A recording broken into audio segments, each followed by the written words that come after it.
Hello everyone, welcome back to my YouTube channel. So in this particular session, I will be talking about a theory of motivation, and that's called self-efficacy theory of motivation.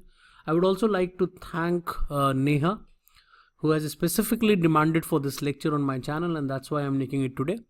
So I would request everyone who's watching my channel that if you can suggest me certain topics which you would like me to teach, I will be really happy to teach through this online platform, because it has a maximum reach and most of the students are able to learn from this platform. So let us begin this topic, the self-efficacy theory of motivation. So let's have a brief introduction about the topic. Self-efficacy theory is also called as a social cognitive theory और social learning theory.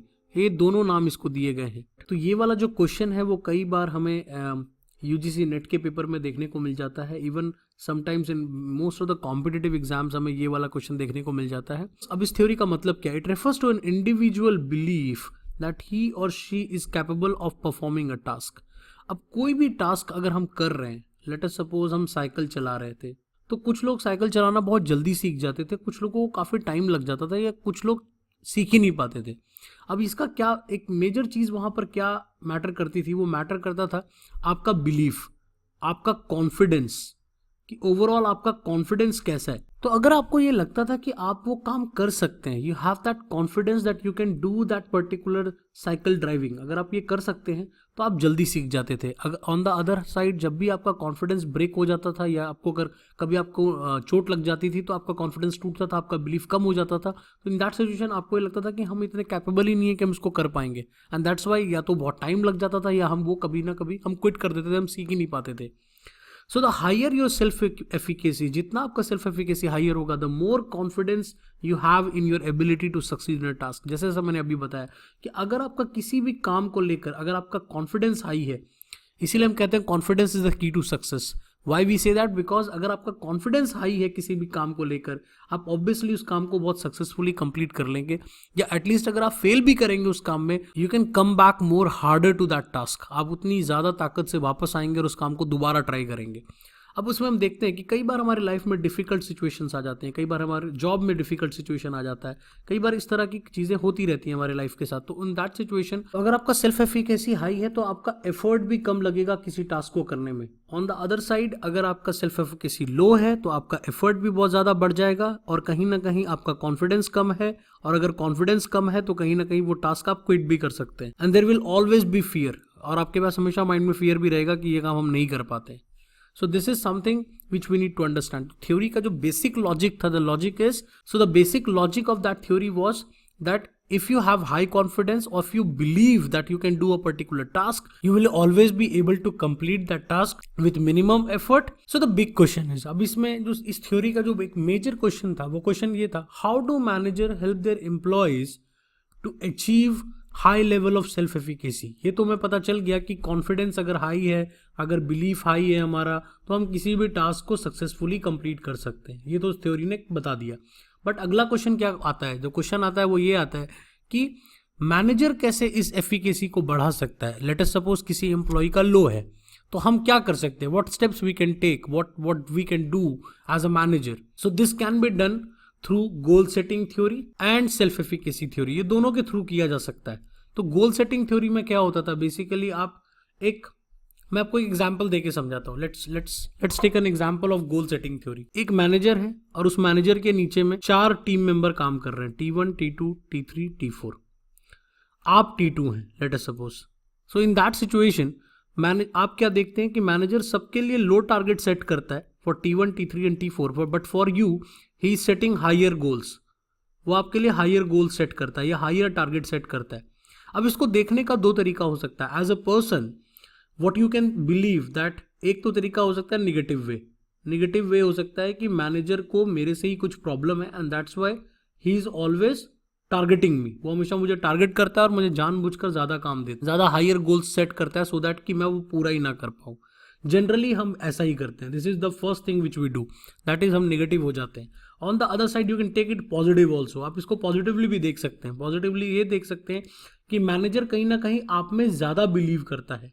Manager को ऐसा लगता है कि ये 3 लोग वो काम नहीं कर सकते और आप ज़्यादा कर सकते हैं. That's why you have more capability, you have more ability, and that's the reason why उन्होंने आपको ये दिया है। तो आप इस तरीके से अपने कॉन्फिडेंस को बढ़ा सकते हैं पॉजिटिवली सोच करके। तो गोल सेटिंग थ्योरी के थ्रू अगर आपको मैनेजर आपका टास्क ज़्यादा दे रहा है तो इन दैट सिचुएशन आप बी पॉजिटिव, आप उसको पॉजिटिवली देख सकते हैं और आप कॉन्फिडेंस बढ़ा सकते हैं, आप अपने आप को पुश कर सकते हैं so that you can do that particular task successfully. So how to develop self efficacy. अब सेल्फ एफिकेसी को हम कैसे डेवलप कर सकते हैं? एक तरीका तो मैंने आपको बता दिया, that one of the methods is goal setting theory. Another method is given by Albert Bandura. Albert Bandura ने 4 टेक्निक्स बताए, 4 methods, he develop 4 methods and accept that ये 4 तरीके से आप सेल्फ एफिकेसी को डेवलप कर सकते हैं। तो वो what are those 4 methods? One is called the enactive mastery, second is called vicarious modelling, third is called verbal persuasion and fourth is called arousal. तो ये 4 मेथड्स उन्होंने बताए। Let us take up one by one, चारों को एक बार करके समझते हैं। So the first method is called inactive mastery. Bandura suggested that inactive mastery is all about gaining relevant experience with the task or job. अब अगर कोई भी जॉब में आपको कोई भी काम आपको मिल जाए जिस काम के बारे में आपको कुछ पता ही नहीं है, you don't know anything about it, तो आपका ऑब्वियसली कॉन्फिडेंस क्या होगा? कॉन्फिडेंस लो हो जाएगा। तो ये कॉन्फिडेंस कैसे बढ़ाया जा सकता है? Bye gaining relevant experience. अगर आपको वो काम करना आ जाए, आपका एक्सपीरियंस आ जाए उस काम में, तो ऑटोमेटिकली आपका कॉन्फिडेंस बढ़ जाएगा। तो जो पहला मेथड उन्होंने बताया that's called inactive mastery. Inactive mastery का मतलब है टू गेन रिलेवेंट एक्सपीरियंस। उस काम को सीख लो, उस काम में ट्रेनिंग ले लो, उस काम में सर्टिफिकेशन कर लो, so you can do multiple things and by gaining into confidence. Like I work as a data scientist, so जब when I started journey as a data scientist, I was not knowing a lot of things about it. मुझे भी इसके बारे में बहुत ज़्यादा नहीं पता था, but during the process मैंने बहुत सारे certifications किए, I learned a lot of different languages, I also learned working on various raw data. तो ultimately मुझे ये पता चल गया कि आप इसमें कैसे काम कर सकते हो और उसका कॉन्फिडेंस कैसे बढ़ाया जा सकता है। If someone has done a job in the past, अगर समवन किसी ने भी कोई काम जॉब किया है पास्ट में, ही और she will always feel more confident about a particular task. अगर किसी ने पहले से वो काम किया हुआ है तो ऑब्वियसली वो उस काम को लेकर पहले से उसको पता है कि वो काम कैसे किया जाता है, तो उसका कॉन्फिडेंस हमेशा हाई होगा। तो रिलेवेंट एक्सपीरियंस, सिंपल इस वर्ड को याद रखने के लिए कि अगर आपका एक्सपीरियंस बढ़ेगा तो आपका कॉन्फिडेंस बढ़ेगा, और अगर आपका कॉन्फिडेंस बढ़ेगा तो आपका परफॉर्मेंस भी बढ़ेगा। Moving on, the next method we have is called vicarious modeling.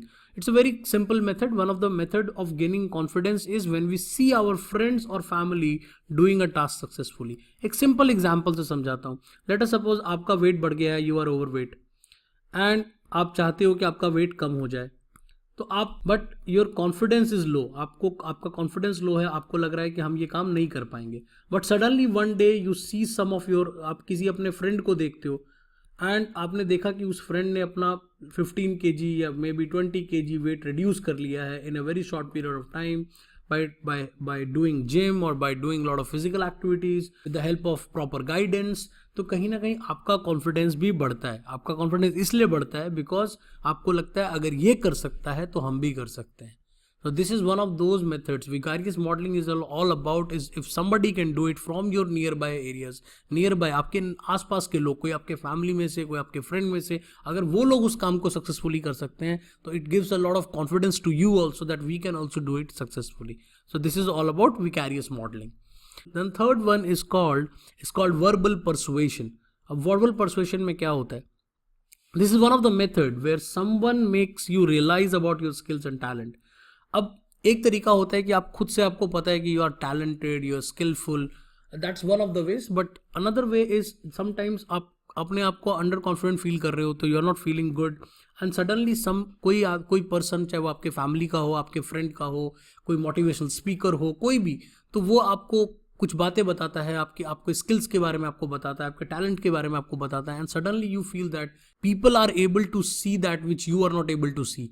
कई बार ऐसा भी हो जाता है कि लोग हम में वो चीज़ देख लेते हैं जो हम अपने अंदर भी नहीं देख पा रहे होते हैं, और इसका बेस्ट एग्जांपल मोटिवेशनल स्पीकर्स ही हैं। Is a classic example of this, क्योंकि वो यही करते हैं। लाइक उनके सेशंस में आप जाओ तो they will, if you will ask any questions, they will always answer you by taking your skills and your talent into consideration. तो वो आपके स्किल्स और आपके टैलेंट के बारे में को ध्यान में रखकर आपको काम करने को कहते हैं, and that's the reason why आपके सक्सेस के चांसेस बढ़ जाते हैं। So this is called verbal persuasion, which is generally done by a third person. ये कोई थर्ड पर्सन करता है, जो आपका कोई रिलेटिव भी हो सकता है, और he could be any friend, और he could be any motivational. So next we have is arousal. तो अराउजल में क्या होता है, it is like an energised state which drives a person to complete a task. So sometimes what happen is that our confidence is low, our belief is low, but while doing a job, किसी काम को करते समय हम अपने आप को backup करते हैं, हम अपने आप को एनर्जाइज स्टेट में लाने की कोशिश करते हैं ताकि हम उस काम को कंप्लीट कर लें। And a person can be psyched up and perform better. आप एकदम से साइक्ड अप हो जाते हो। This could be done by self also, आप खुद से भी ये काम कर सकते हो, अपने आप को बकअप कर सकते हो, और this could be done by someone else who bucked up just before, like gym trainers. अब जिम ट्रेनर क्या करता है, whenever you have a personal trainer with you, what they do, they just buck up, they keep on arousing you, okay, do one more, do one more, do one more. So this happens is, इससे क्या होता है, arousal होता है, और arousal होने से automatically आपकी परफॉर्मेंस इंप्रूव होने लग जाती है, और कहीं ना कहीं आपका कॉन्फिडेंस बढ़ने लग जाता है उस काम को लेकर के। This method may not be useful in those situation where the task requires slow and study method. अब कई बार क्या होता है, हम कोई ऐसा काम कर रहे हैं जिसमें हमें कंसंट्रेशन की ज़रूरत है, हमें उस काम को स्लो करना है, तो वहाँ पर अगर आप एनर्जाइज स्टेट में आ जाएंगे, आप अराउजल में आ जाएंगे, तो वो टास्क फेल हो जाएगा, वो टास्क कभी आपकी हेल्प नहीं होगा। तभी हम कहते हैं कि कभी भी जोश में होश नहीं गंवाना चाहिए, तो वो कहीं ना कहीं अराउजल से रिलेटेड है। So these were all the 4 methods given by Bandura. Bandura ने जो चारों मेथड्स दिए थे वो मैंने आपको समझा दिए कि सेल्फ एफिकेसी कैसे बढ़ाया जा सकता है। अपार्ट फ्रॉम दिस, आपको गोल सेटिंग थ्योरी के थ्रू भी मैंने बताया कि वो कैसे किया जा सकता है। बट कोई भी थ्योरी मोटिवेशन की क्रिटिसिज्म से अलग नहीं है, तो इस थ्योरी का भी कुछ क्रिटिसिज्म हुआ। Let's talk about the criticism. तो one of the major element जो बंडूरा के मेथड में मिसिंग था, that was intelligence and personality. अगर कोई पर्सन इंटेलिजेंट है, अगर उसका दिमाग तेज है, तो कहीं ना कहीं उसका कॉन्फिडेंस हमेशा हाई होता है, क्योंकि उसे पता होता है कि वो कोई भी चीज़ों को जल्दी सीख सकता है।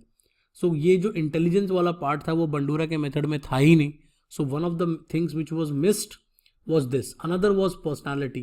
अब कुछ लोगों की पर्सनालिटी ही ऐसी होती है, they are more like born confident. वो शुरू से ही कॉन्फिडेंट होते हैं हर काम को लेकर, चाहे उन्हें वो काम आता है चाहे वो काम नहीं आता, बट वो फिर भी उस काम को कॉन्फिडेंटली करते हैं। ये कहीं ना कहीं उसके पर्सनालिटी ट्रेट का पार्ट है। तो again personality trait was also not considered in this theory. तो इंटेलिजेंस भी कंसिडर नहीं किया, पर्सनालिटी ट्रेट भी कंसिडर नहीं किया, और जो एक तीसरी चीज़ कंसिडर नहीं की वो था इमोशनल स्टेबिलिटी।